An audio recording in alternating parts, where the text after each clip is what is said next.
Good morning, everybody. It's Jeff Goldberg for the Sales Pro Network. It is Friday, April 18th. If you celebrate, I hope you're having a happy Good Friday.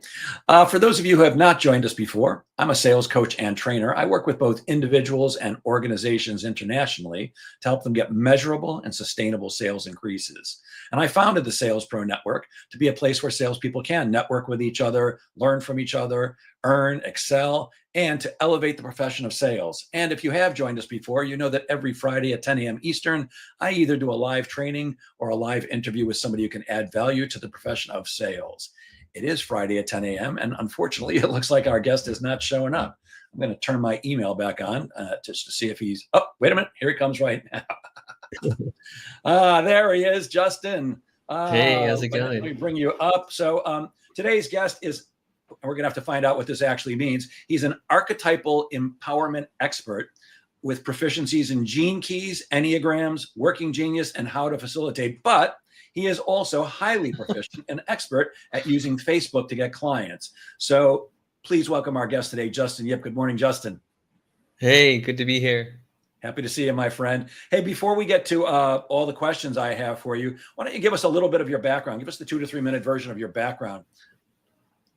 Yeah, when it comes down to it, I just really believe in the hero's journey through the lens of entrepreneurship. And I wasn't always an entrepreneur, so I started out as an employee, a school teacher. I used to teach fourth grade.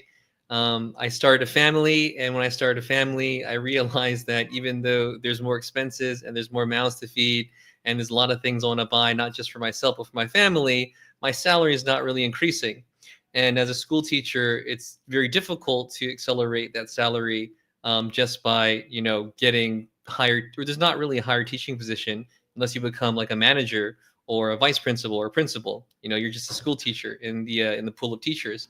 So I began teaching online as a freelancer, and I saw the potential to make more teaching using the same skills to a more open market.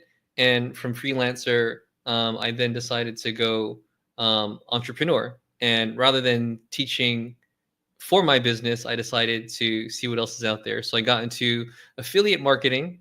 I learned a lot about organic marketing through being an affiliate marketer and selling high ticket programs for other program creators. And then I also got into insurance. So I learned a lot about sales from being in insurance. And then eventually I decided that I wanted to offer what I had learned about marketing and sales and this journey of entrepreneurship from employee to the confidence and the mindset and all the personal growth that's necessary to just being a consultant or a coach or a guide or whatever word you want to call it. I just want to be someone who supports other entrepreneurs. Gotcha. So I do want to really talk about Facebook for most of the time together today, but what is an archetypal empowerment expert? What does somebody like that do?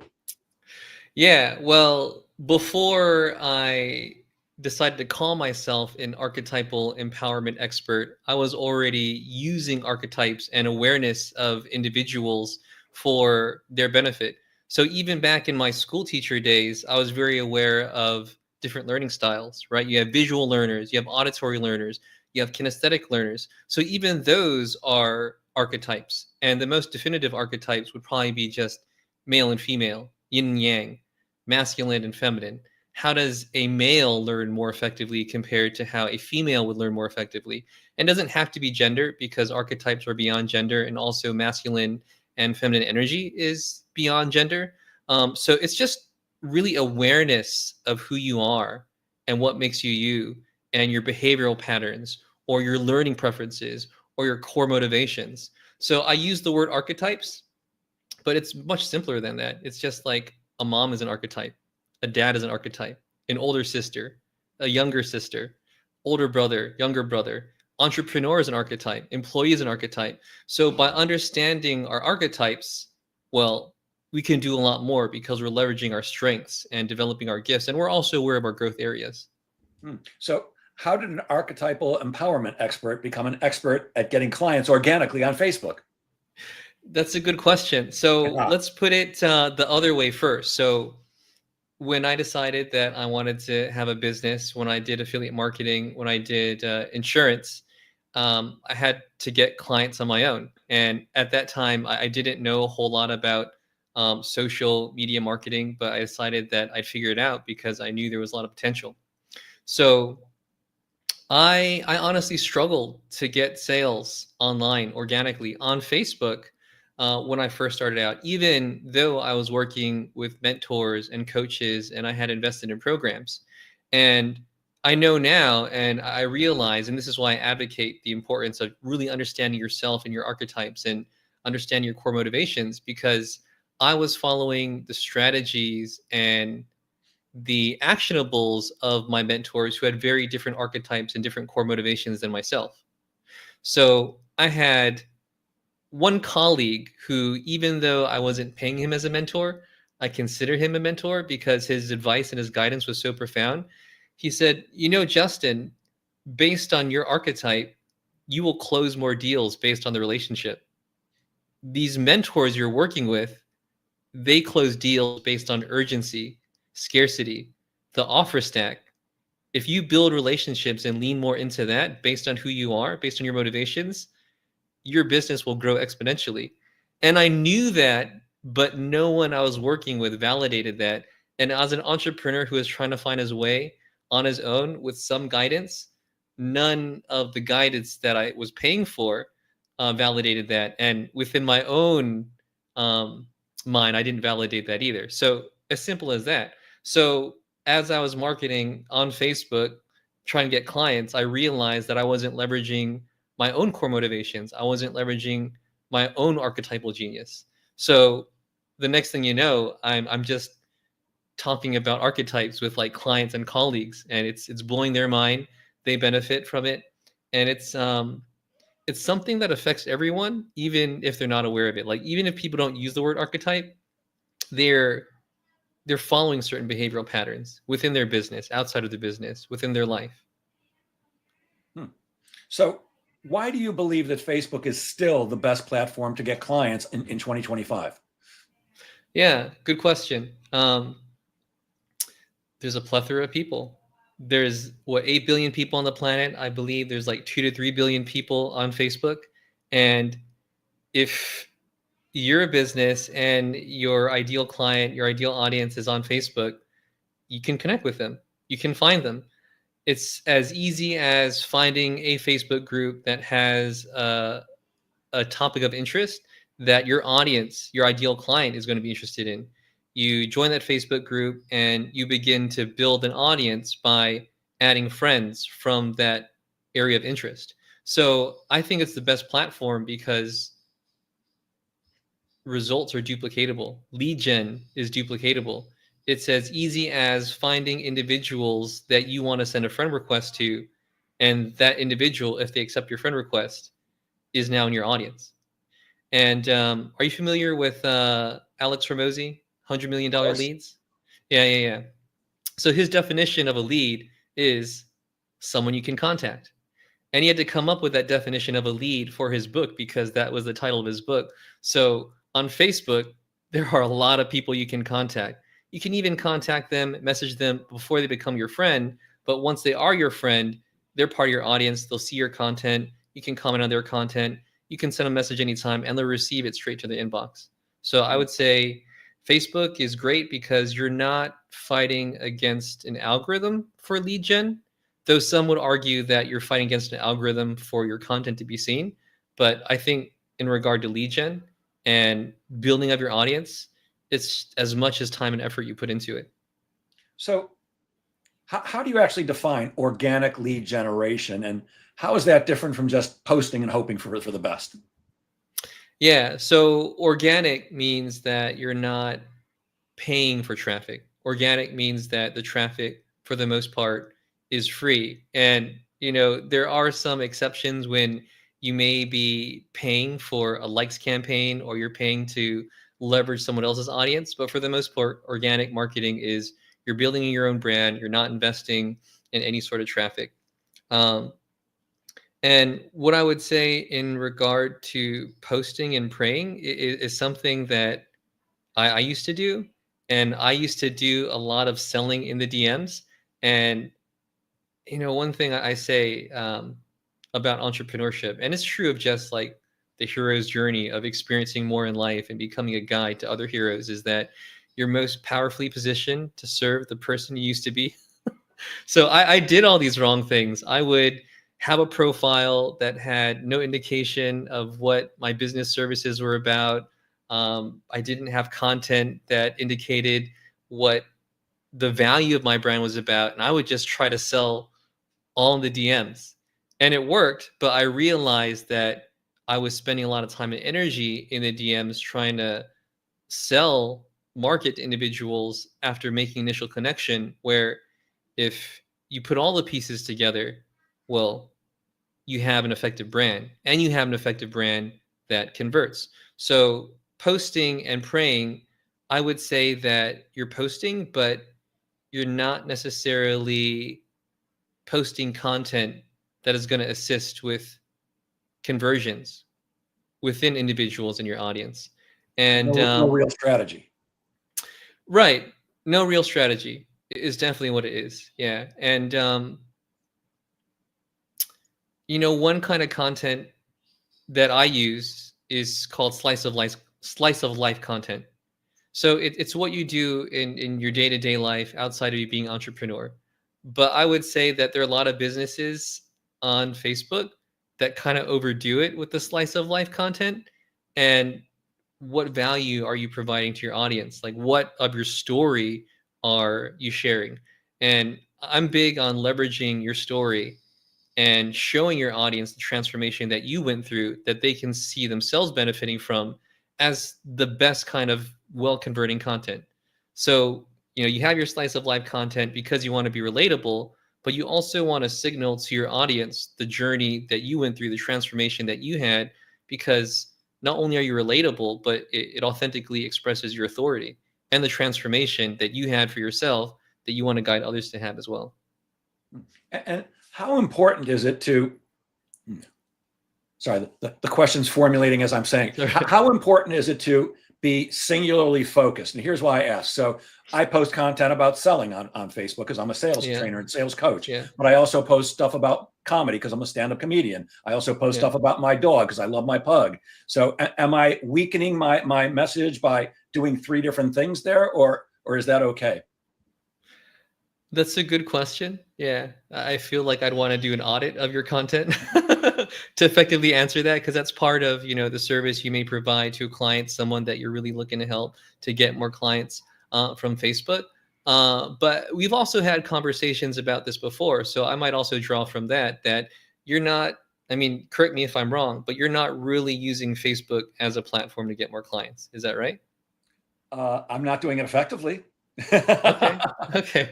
LinkedIn is my main platform for client attraction, but I don't see any reason why Facebook couldn't be. I just don't think I'm doing it properly. Yeah. Well, I would say that what you're sharing are all valuable elements, because they're elements of who you are as a person, and they're things you're passionate about. I would say that possibly artistically weaving them together, so that you having a dog, because I've seen content from that as well, and I've seen your comedy content as well. I would say weaving them together so it makes it more of a narrative that you are the sales expert who teaches sales to other businesses and entrepreneurs. You have a dog, you have comedy. Like, if you can combine those things together artistically, then you're gonna bring people into your ecosystem, especially because, like, the dog is relatable. Like, pet lovers, people who like dogs, they're going to relate to you on that level.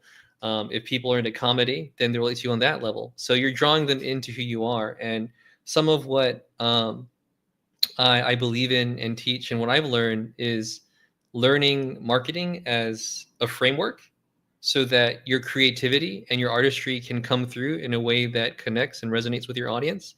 And the example that I use is Shakespeare and the 3-act play. Right? Shakespeare, one of the greatest artists of all the time, who wrote plays that are still very well received to this day, because he performs and creates these stories within the 3-act play. There's a catharsis that resonates with the audience, even though it's the same 3-act play structure for any of what he does. So I think of marketing the same way. Like, how do you understand the framework of marketing on social media, on Facebook, in a way that allows you to be truly artistic and for you to just authentically show up as yourself and to convert clients. Yeah.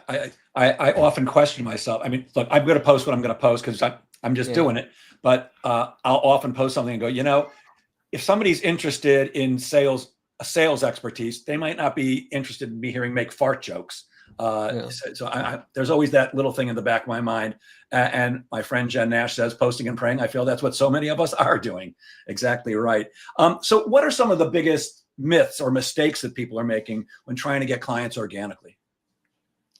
I would say, again, I used to do a lot of these things. One of the biggest mistakes that I made, and I'll just go with mistake. I'll just say it's a mistake. If you're doing it, do it more intentionally, is to just build an audience without curating who your audience is.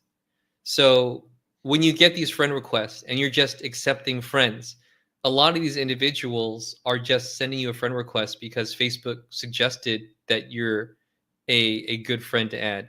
Or these may be individuals that are trying to sell you something. So I would say for the most part, like be intentional with who you allow into your audience. And you want to have an audience of buyers more or less, but it's also people that you authentically want to engage with. Like, are these colleagues? Are these potential vendors? Are these potential referral partners? Are these people who actually socialize with you? And of course, are they potential buyers? If they don't fall under one of those, I would say just unfriend them. I unfriend people all the time. We don't want to be friends with everybody. You don't want to be friends with anyone. It's a different kind of platform, Facebook, because your friends list is your audience compared to something like TikTok or Instagram, where your audience is your audience. Facebook is unique, where you have your friends list, who is your target audience, and you can also have followers beyond your friends list. But what I teach and advocate is that you're really capitalizing on your friends list. Gotcha. And what about for somebody who doesn't have a big following, or they're just starting out? They have no audience. They've got no followers. How would you guide them to start getting clients? On Facebook, yeah. So one strategy that I follow and that I teach, and there's different words. One thing I talk about is that these strategies, like a lot of different businesses use them, and they may call them different things. So I'll say it's lead gen snipering is what I'm going to call it. So when you send a friend request to someone, it's someone that you've qualified as a potential prospect, someone that you believe could be a customer or a client of your services. And another great thing I like about Facebook is you can tell quite easily. You take a look at their cover photo, you take a look at their bio, you take a look at some of the recent photos. Have they posted in the last weeks or the last month or so? Because they haven't, then that's not a good indication that they're active on Facebook. But if they check out, and you can get a good feel within 30 seconds if someone is a potential client for your business, send them a friend request is one, because again, if they accept that friend request, they're in your audience, and I would say they're officially a lead that you can contact. But one step that a lot of people miss is they don't comment on one of the posts of that individual as they're sending the friend request. So what I do is I send the friend request, and I'll look for a post that I can authentically engage with, like a post that just sticks out and I have something I can say and I feel like it's a good starting point for getting to know that person. I'll look for a post like that and I'll comment, and I'm beginning to build rapport. One part of this is that you want to stand out. You don't want it to be so generic and so mundane that it could have been AI, or it could have been you didn't even read the post. I say validate, share, and ask. So VSA. So you validate what their post is about, and one of the easiest ways to do that is to encourage them on their journey. If it's a milestone, you celebrate their journey. Well, great job, congrats. And then the next part of that is to be relatable or to share, right? The S. V is validate. S is share. This reminds me of a time when I did that. It's like, oh, this reminds me of the time when I had that milestone. And then the last thing you want to do is you want to ask a question, because you want to spur the conversation on.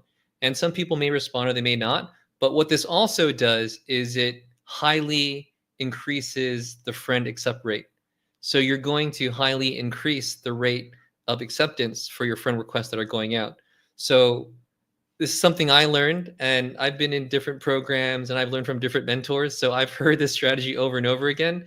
And I'm just teaching it my way with how to include a comment on a post that is authentic, because it's lead gen.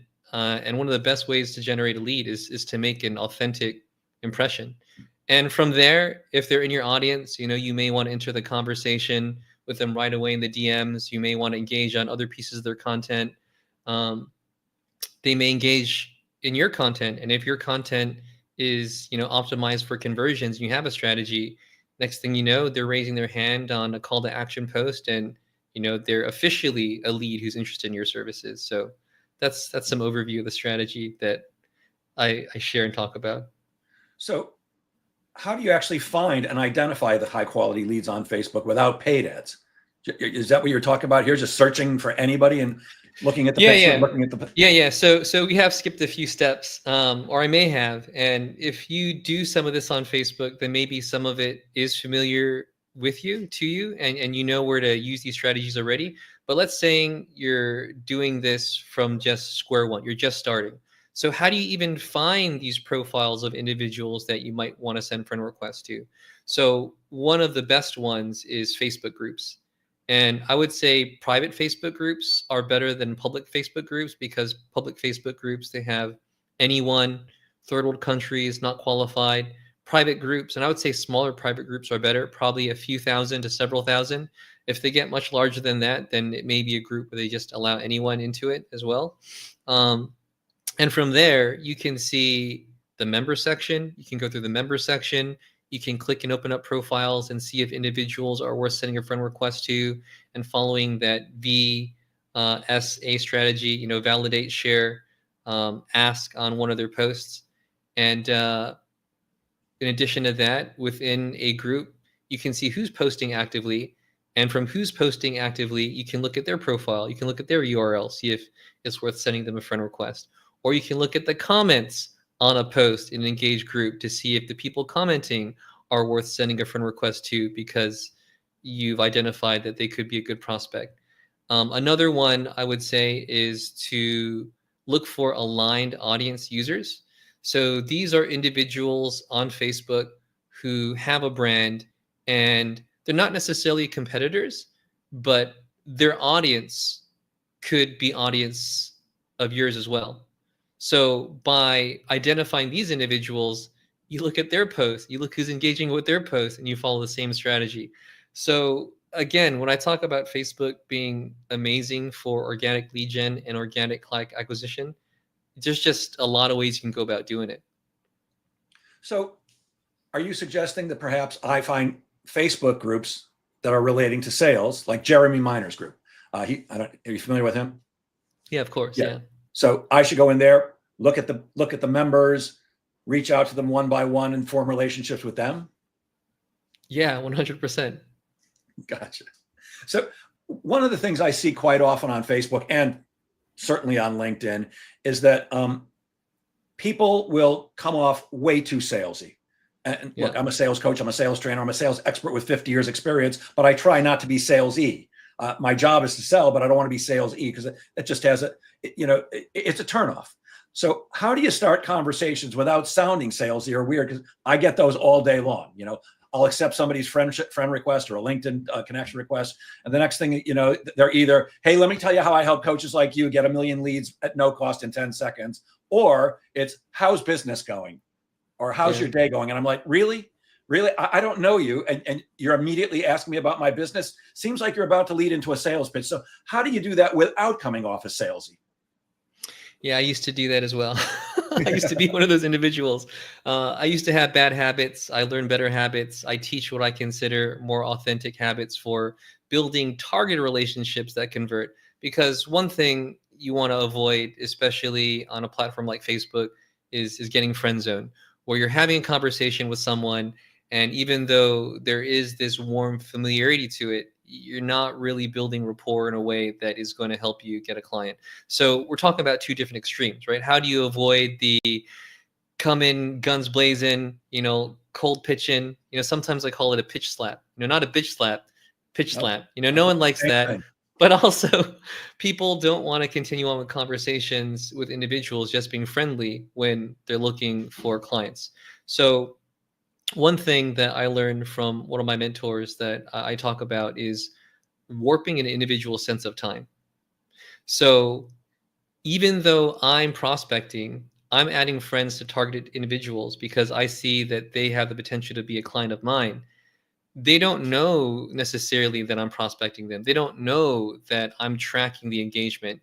Next thing you know, they raise their hand on a post, and I know from the initial touch point that I added that person because I had a feeling they could be a good fit for my services.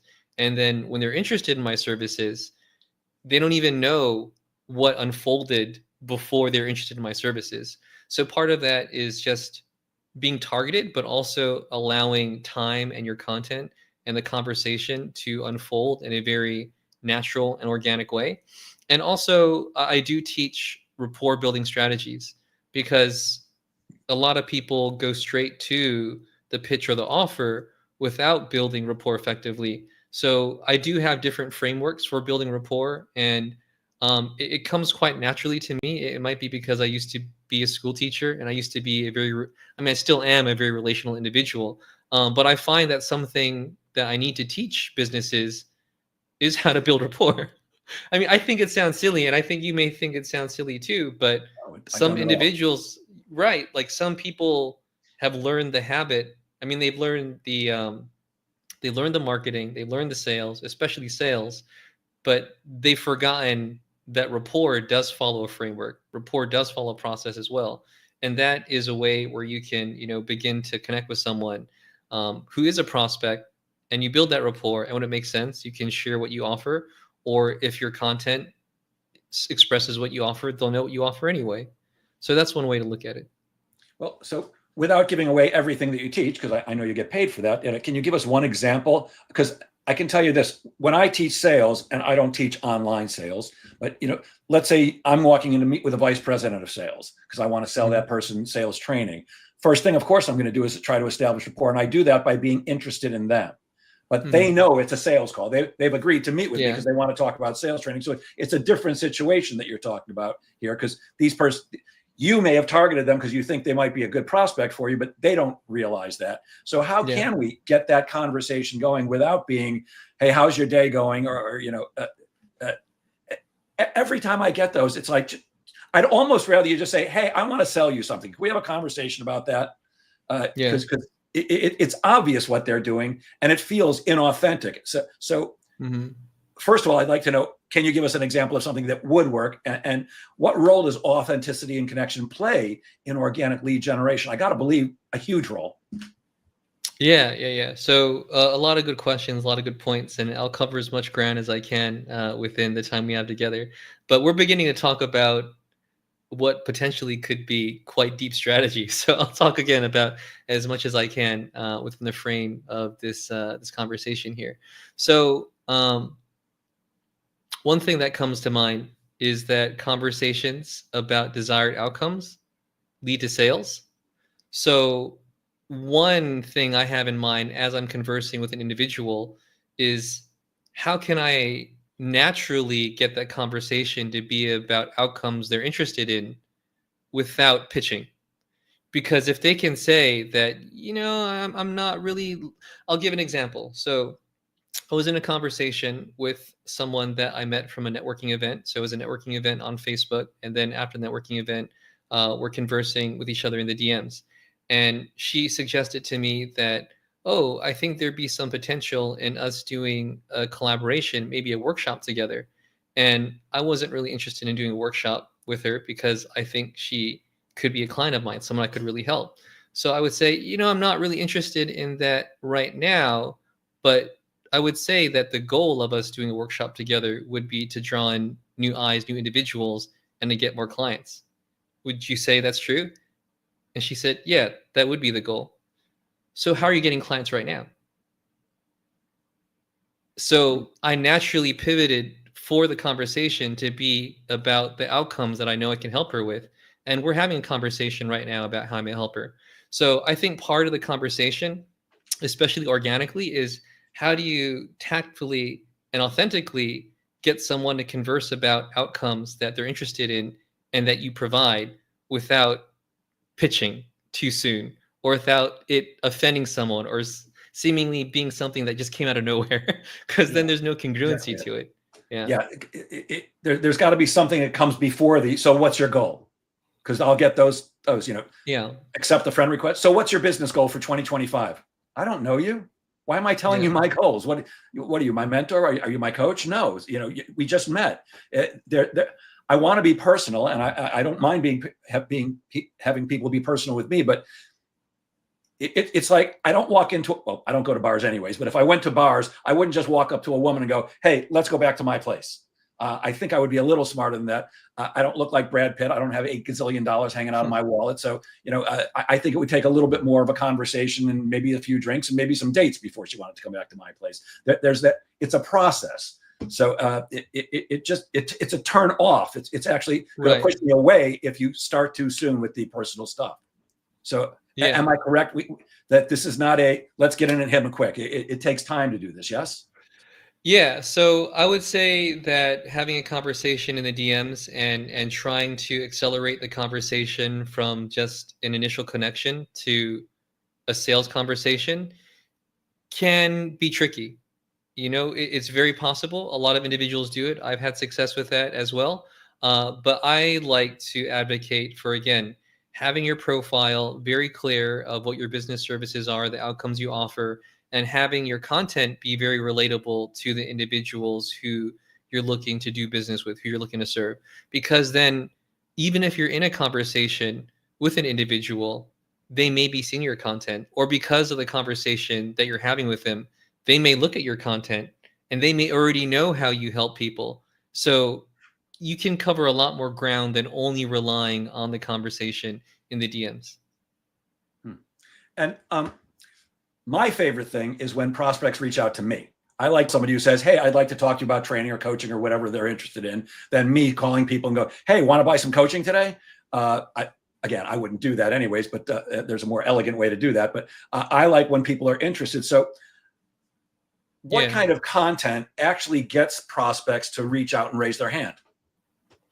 Yeah, so I'll talk about the 3 R's of relatability. You want to consider these things for being aspects of your content. So one of them is relatability. One of them is rationale. And the third one is, what is it? Rational, relatability, and man, I can't get it. I can't get it right now. So let me, yeah. It'll come to you as soon as we get off this interview. Yeah. Well, another way to say it is it's the 3 R's, but it's also ethos, logos, and pathos. So one is that you have an emotional resonance, one that you have the authority, and another one is it's logical to do business with you. So a lot of content that I see, they're missing one of these areas where, for example, like posting about your dog or posting about my family, it makes you very relatable.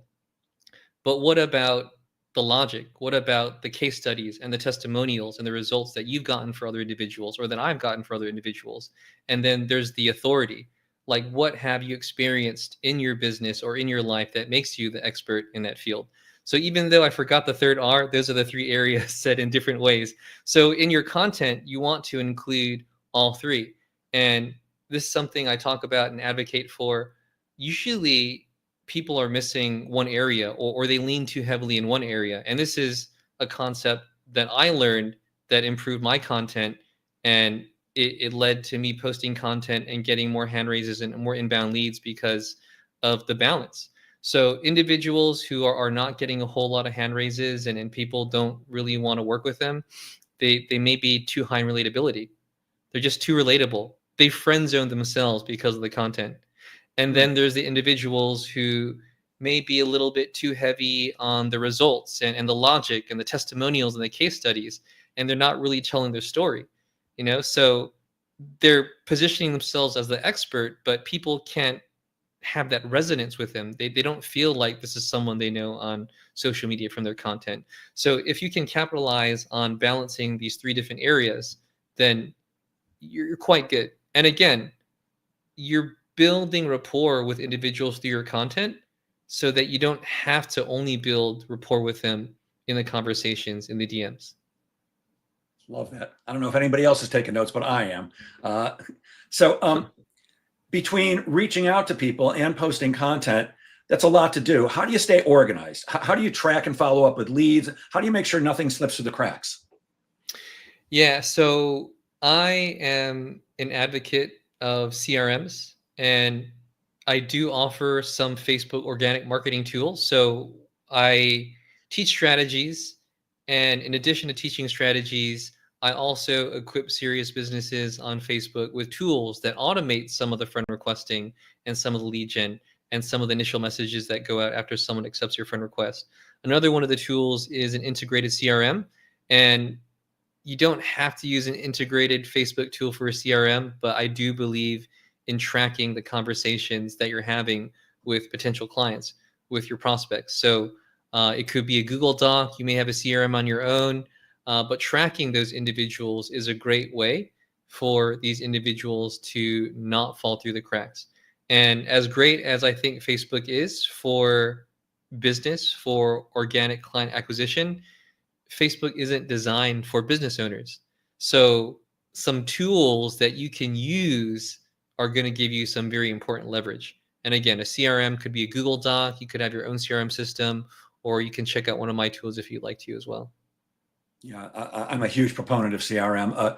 It's too easy in the world of sales to have things slip through the cracks, because if you're doing your job properly, you're speaking to a lot of prospects and you're looking for new ones all the time. And people are in the sales process. People are close to the end of the sales process. And if you're not using your CRM effectively, and I run into organizations all the time that either don't use CRM at all or are using it poorly, you're bound to lose business. You're just going to be more organized, especially with follow-up. To me, it's crucial. Yeah. It's like in the world of advertising. You don't advertise once and then get a ton of sales. It's just not the way it works. It's got to be constant. And it's the same thing in lead gen. Typically, it's not, hey, Justin, let's do some business together in whatever way I say it or whatever I post. And you go, oh, yeah, that sounds great. Typically, I think you've got to see my name over time. And so if there's not some system for following up regularly, then we tend to lose. And so I'm a huge fan of that. Now, you made a personal internal shift that changed things for you. What internal shift did you have to make to consistently get clients from Facebook? Yeah, that's a good question. Yeah, I have to think on that one for a moment. What shift did I have to make to consistently get clients from Facebook? One thing that comes to mind is that I had to enjoy being on the platform, because I do believe in energetics. And even if you don't believe in energetics, or you're not as familiar with this word, or if I just want to explain what it means to me, I see energetics as how you feel about something. It's your thoughts related to something. So there's a lot of people who talk about Facebook and they complain about it. At the same time, they're trying to do business on it. So I would say that part of it is having fun within your business. And if you're using Facebook to get clients, have fun with it, which is why I think it's so valuable to understand a framework, some areas that you want to consider when creating your content. So it doesn't seem like a chore. It doesn't seem like work when you're creating content. It seems like, or it feels more like your content is an authentic expression of yourself. Even when you're having a conversation with someone who has a potential client, rather than thinking of it as like a marketing sales conversation, how do you flow with that conversation because you understand how to have a sales conversation? And it just feels like authentically you, and you're allowing someone to be authentically themselves as well.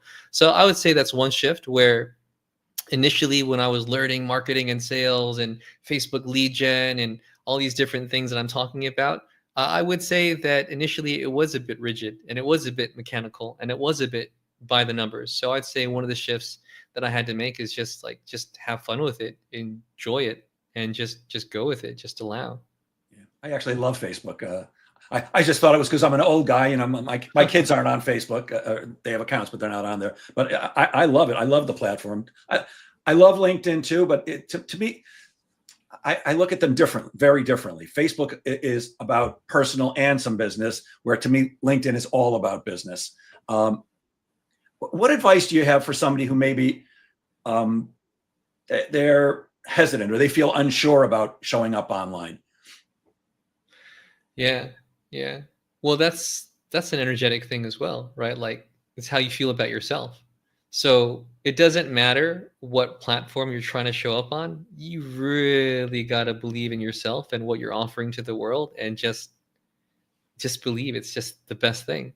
You know, I was even having a conversation with my mentor earlier this week, and I do believe as a business to be receiving mentorship and guidance at the same time as offering mentorship and guidance. I think it's a nice reciprocal balance dynamic.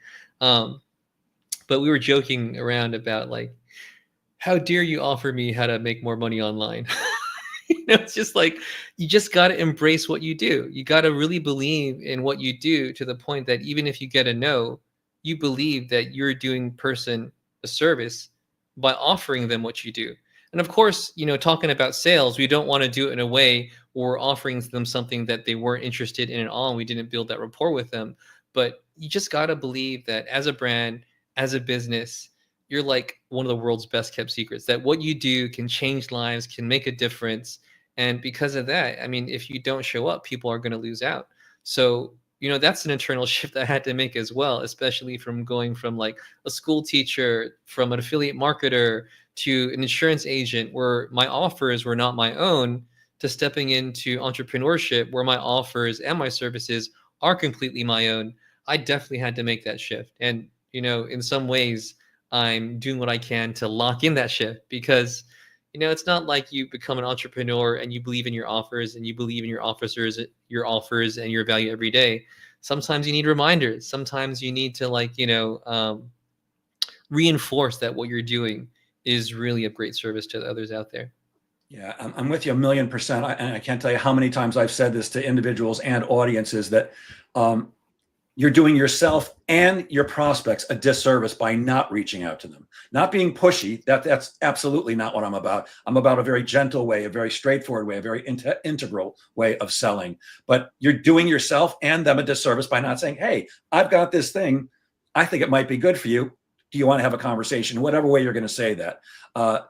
It's a recipe for starvation. I mean, unless you've got some magic where people are just calling you all day long, you get one of those ringing phones, and I'm looking. I haven't been able to buy one yet. If you don't believe in what you're doing, then and you're not actively reaching out in whatever way you're going to do it, then you're doing certainly the world a disservice if you are good at what you do, and you're doing yourself one and your family. Are there any? You mentioned you have some tools. What kind of tools do you personally use, or technology do you use to save time and scale your outreach? Yeah. So, like I mentioned, I offer a series of tools, and right now, my 4 tools that I offer are available within a suite, and that's available within a monthly membership at. Right now, it's $125, and the tools together should be worth over $300. But I just want to have something that is worth way more than the sum of its parts. And even though the tools are amazing value, I do want to say that the focus of my membership, which is called More Clients from Facebook, is on the strategy, and it's on relational strategies. And I would say that for a time in my business, I was offering these tools without the strategy, and people just weren't getting the results because, well, tools essentially give you leverage, and leverage on no strategy is still no strategy, right? No leverage on no results is still no results. So the Like focus having a on my hammer and not membership. knowing how to use it? Exactly.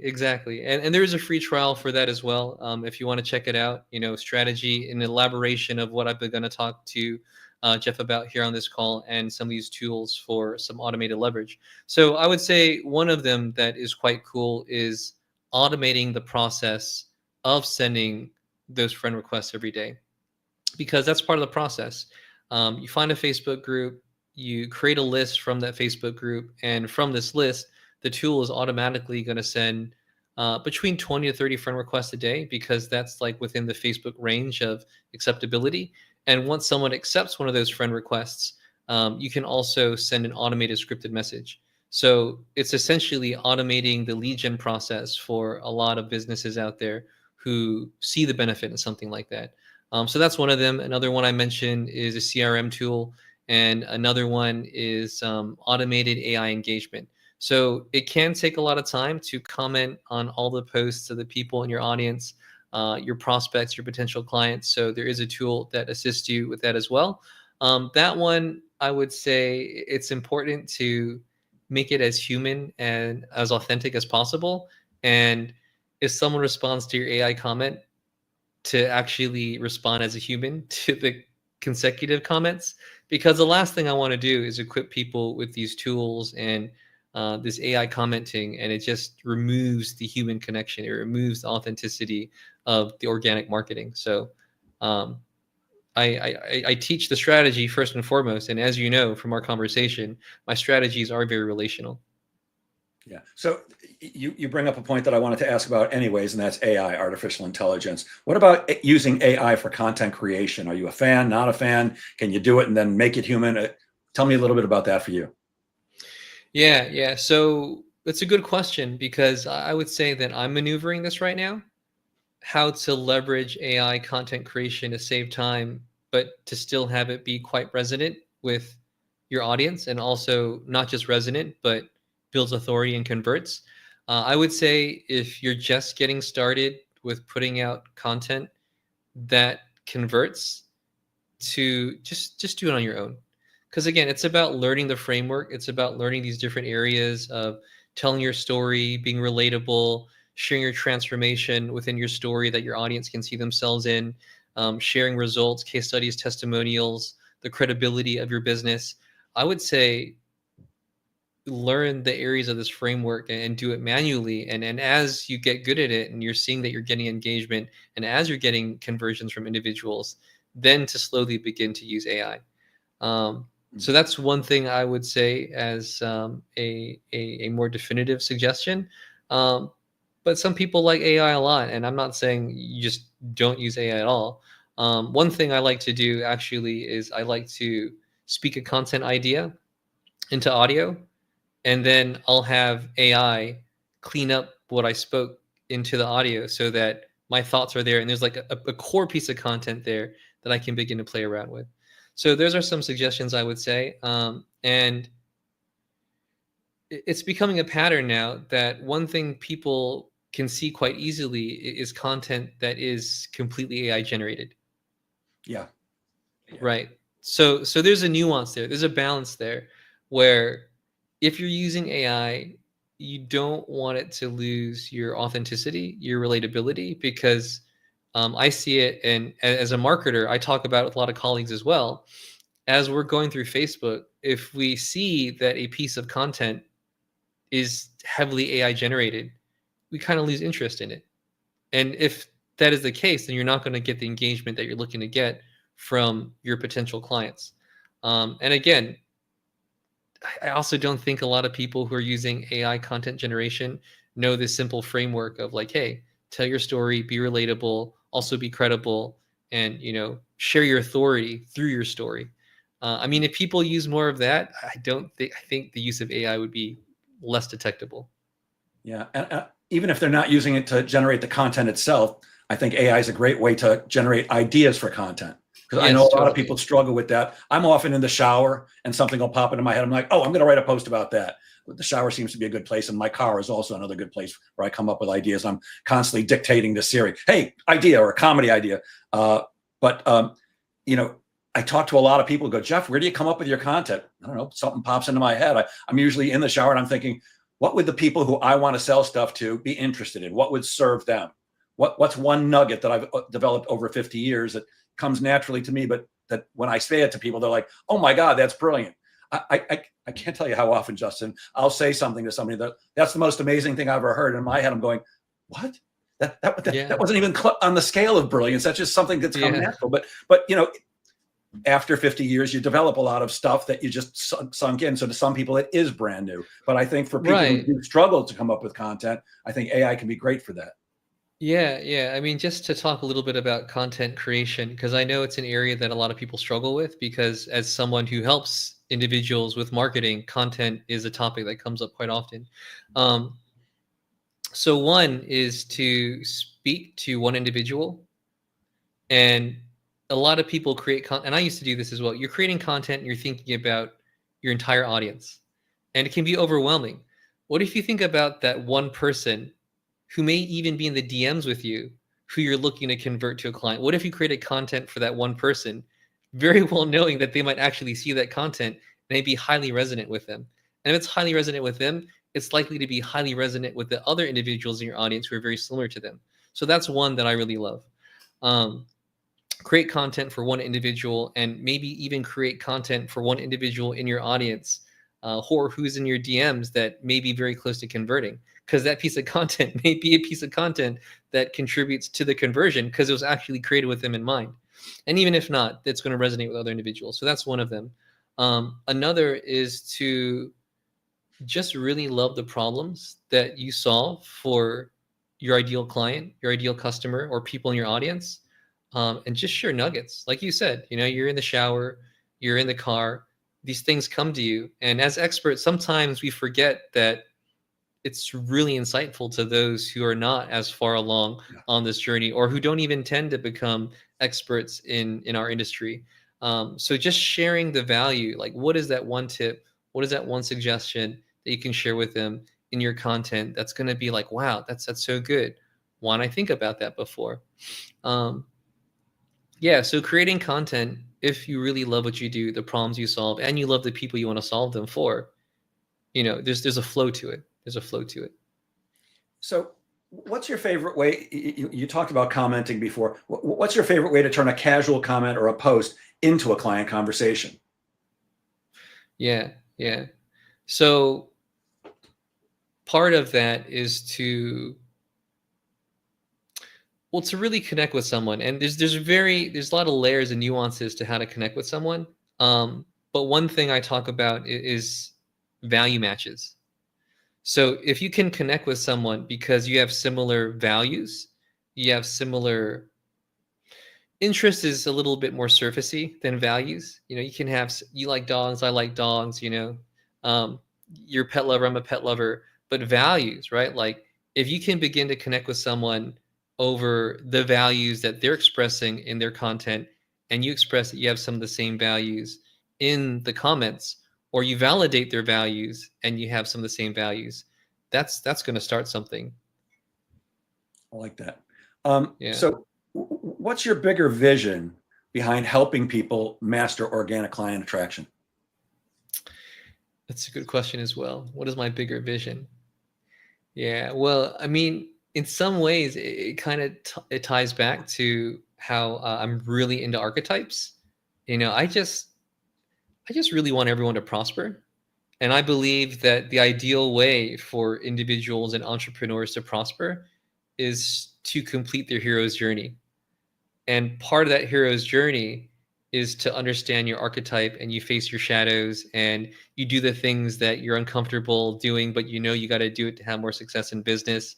And the result is, well, you slay the dragon, you have these newfound superpowers and abilities, you're serving your clients and your audience from that, you're making a lot of money, you're prospering, is what I would say. One thing I like to say is that profitability is a byproduct of prosperity. And I would say that prosperity is where you're contributing your passions to the good of others, and everyone around you is doing well, and you're also doing well.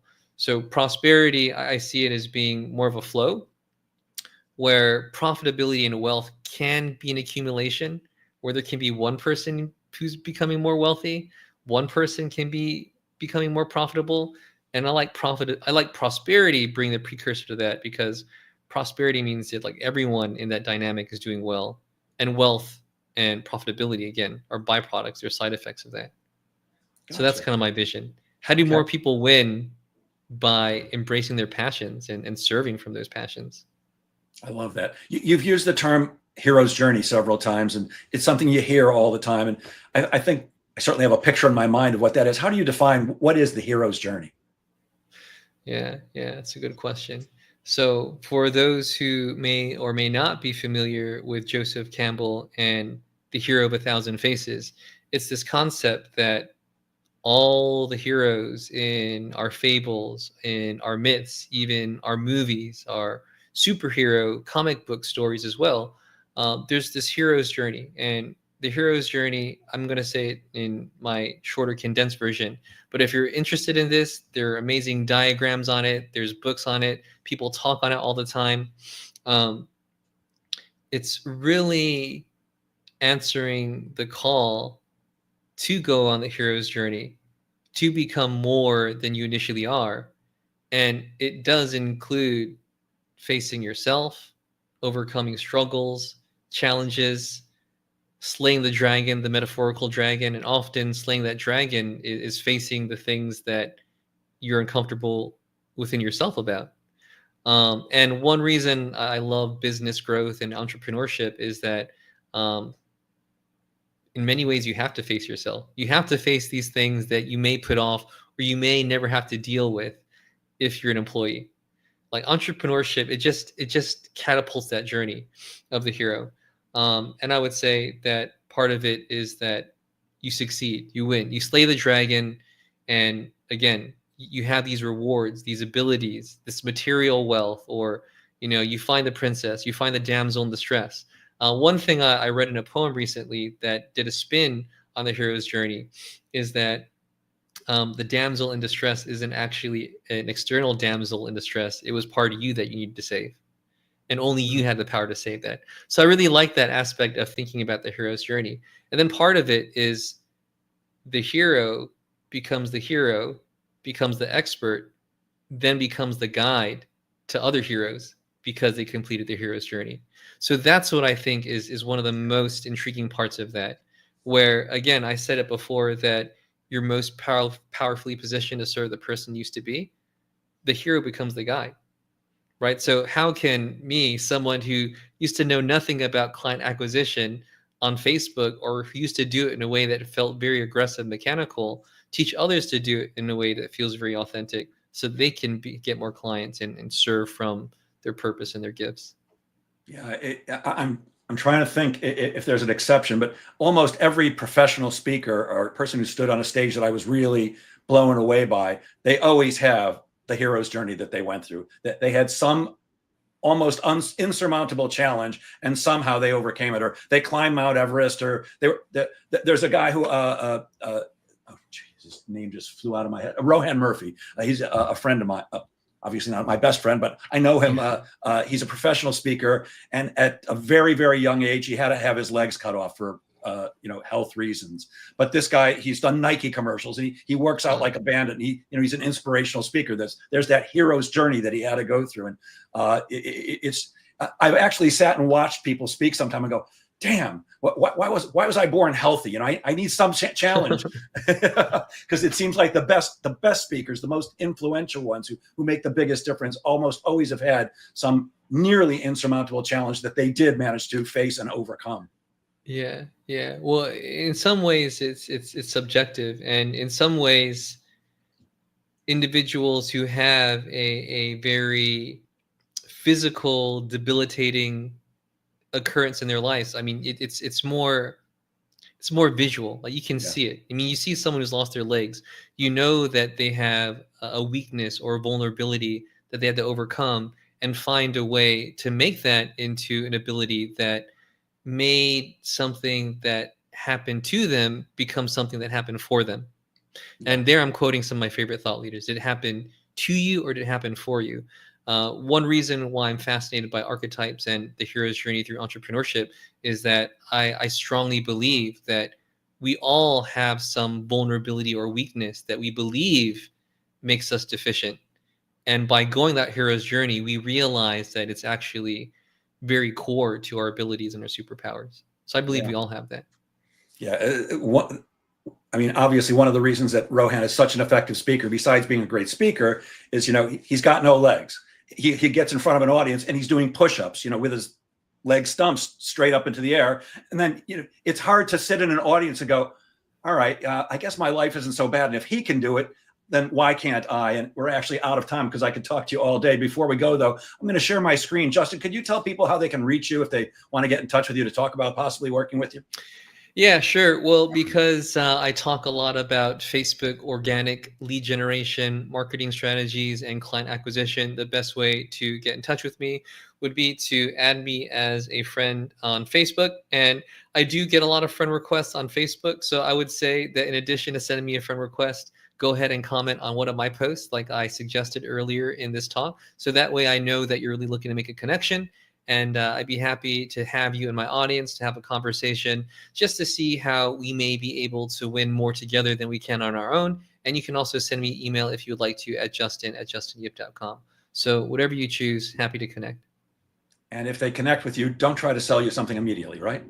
Right, exactly. And I will do the same too.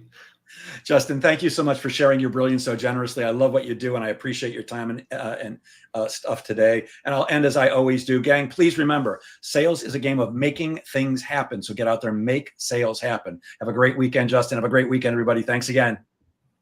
Cheers.